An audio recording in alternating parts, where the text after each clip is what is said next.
মুখ্যমন্ত্রী 12টা দপ্তরের মালিক, একা ফিরাদ হাকিম 5টা দপ্তরের মালিক, একা চন্দ্রিমা ভট্টাচার্য 4টা দপ্তরের মালিক। এরা সব ফ্ল্যাট বাড়িতে থাকে, এদের এক ছোটাক জল জমি নেই, এদের সঙ্গে চাষি কৃষকের কোনো সম্পর্ক নেই। তাই এরা আপনাদেরকে শেষ করার জন্য গত কয়েক বছর চেষ্টা করছে। এবারে 27-11 থেকে শুধু বর্ডার আটকায়নি, এলাকায় এলাকায় থানাগুলোকে লাগিয়ে দিয়েছে যাতে কোনো ট্রাকে আলু লোড না হয়, কোনো ছোট গাড়িতে আলু লোড না হয়। আমি ব্যবসায়ীদের কৃষকদেরকে বলবো, পরিকল্পনা করুন, রেলের ওয়াগান বুক করুন, আমরা করিয়ে দেব। রেলে আলু পাঠান, যে আলু কলকাতা বা রাজ্যে লাগে না। এ লড়াই বাঁচার লড়াই, এ লড়াইতে জিততে হবে।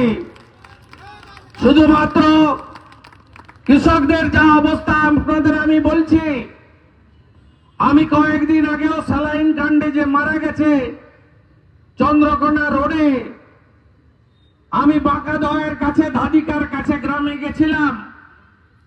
সেই গ্রামের কৃষকরা হাত ধরে কাঁদছেন, বলছে আমাদের এই আলু কলকাতা যায় না, এই আলু সোনামুখী থেকে কোতলপুর, জয়পুর, গোঘাটের এই অংশ, চন্দ্রকোনা বা আমাদের এই এলাকার বড় একটা অংশের আলু লালগড়, গোয়ালতোড়, কেশপুর, এই আলু চলে যায় উড়িষ্যা এবং ঝাড়খণ্ডে, এবং আলুর গাড়িতে কফি তুলে দেয় কৃষকরা 2 পয়সা পাওয়ার জন্য। এবারে তো আলু গেছেই, সাথে সাথে 1 টাকা, 1.5 টাকা, 2 টাকা দামের কফি রাস্তায় গড়াগড়ি খাচ্ছে। কৃষকরা সর্বশান্ত হয়ে গেছে। আমি মাঠের পর মাঠ দেখেছি, আমি গাঁয়ের ছেলে, আমি কৃষক, কৃষির যন্ত্রণা বুঝি, আমার নিজের জল জমি রয়েছে, আমি আপনাদের কষ্ট অনুভব করি। আমি মাঠের পর মাঠ দেখে এসেছি, ফুলকপি, বাঁধাকপি, ওলকপি সহ শীতের যে সমস্ত ফসল, আলুর সাথে সাথে সেগুলো লোক মাঠ থেকে তুলছে না। শুধু দক্ষিণবঙ্গের এই এলাকা নয়, কালকে ভিডিও পেয়েছি ধূপগুড়ি বাজার উত্তরবঙ্গে, সেখানে কৃষক 3 বস্তা ফুলকপি নিয়েছে রাস্তায় ফেলে অজরে কাঁদছেন, ফুলকপির উপরে আছড়ে আছড়ে পড়ে, যে আমি কি করে ব্যাংকের ঋণ আমি শোধ করব। এখানে একই অবস্থা হয়েছে আপনাদের। আমরা এই আন্দোলনের শুরু করলাম আলু চাষি, আলু ব্যবসায়ী সহ সকলকে নিয়ে। আগামী দিনে সরস্বতী পুজোর পরে আমরা আরো বৃহত্তর আন্দোলন করব। মূলত উদয়নারায়ণপুর, খানাকুল, পুরসুড়া, তারকেশ্বর, সিঙ্গুর, হরিপাল, এদিকে গোঘাট থেকে শুরু করে আমাদের কোতলপুর, জয়পুর, ইন্দাস সহ, সোনামুখী সহ, বিষ্ণুপুর সহ, ওদা সহ, গড়বেতা, চন্দ্রকোনা রোড, চন্দ্রকোনা সহ আমাদের কেশপুর, গোয়ালতোড়, লালগড় পর্যন্ত, এদিকে ঘাটালের প্রান্ত পর্যন্ত এই যে আলু চাষি এলাকা রয়েছে, এই এলাকার মানুষকে, এর সঙ্গে বর্ধমান, পূর্ব বর্ধমানের একটা অংশ আছে, তাদের জন্য আমাদের এই লড়াই চলছে, চলবে। এই লড়াই আমাদের করে অধিকার আটকাতে হবে। এই সরকার কি কি করেছে আপনাদের শুনে রাখুন। একদিকে তো চাকরি বন্ধ, শিল্প নেই, 1000 টাকায় ভাতায় সব। অন্যদিকে কি কি করেছে আপনারা শুনে রাখুন।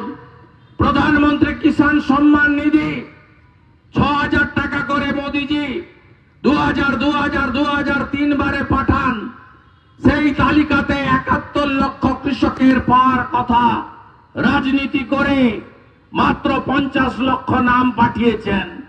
মোদিজি প্রস্তুত আছেন 71 লক্ষ কেন?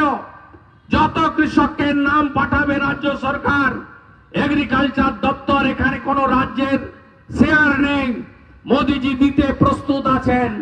কিন্তু এরা 21 লক্ষ কৃষককে নাম পাঠায়নি, যারা নথিভুক্ত প্রান্তিক কৃষক, যারা পিএম কিষাণ সম্মান নিধি পাওয়ার যোগ্য। আপনি দেখবেন অনলাইনে হয়ে গেছে রেকর্ড বের করানোর, আপনি রেকর্ড পাবেন না। কৃষক বন্ধুই বলুন আর পিএম কিষাণ সম্মান নিধি বলুন, আবেদন আপনি করতে পারবেন না। এর আগে 21 সালের পরে 5 বার দুয়ারে সরকার হয়েছে।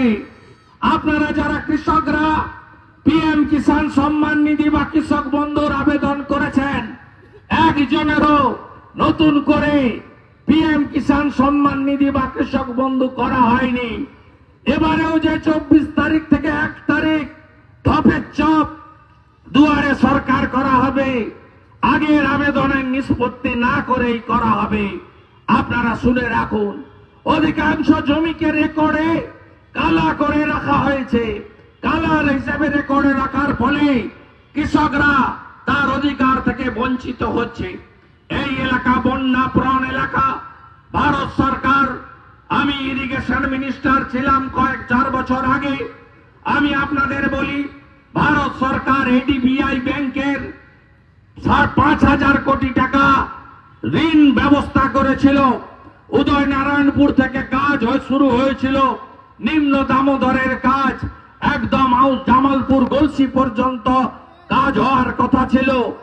আরামবাগ খালসা অনেক খনন করা হয়েছিল, তার অধিকাংশ টাকাই লুট করে নিয়ে চলে গেছে ওরা। আপনাদের এই এলাকাও এবারেও বিভৎস বন্যাতে ভেসেছে।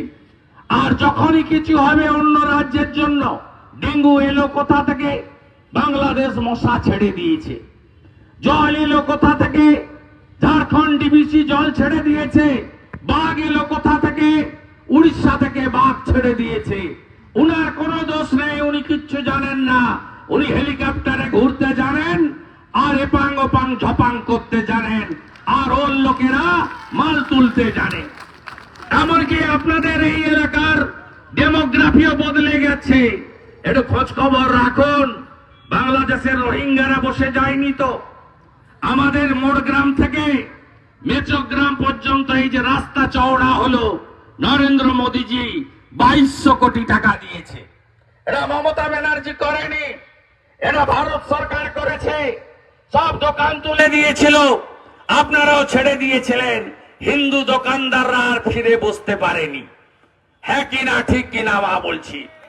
দুটো রাস্তার সাইড দেখবেন, কামারপুকুর চটি থেকে হাজিপুর হয়ে এই রাস্তার পাশগুলোতে কারা বসেছে?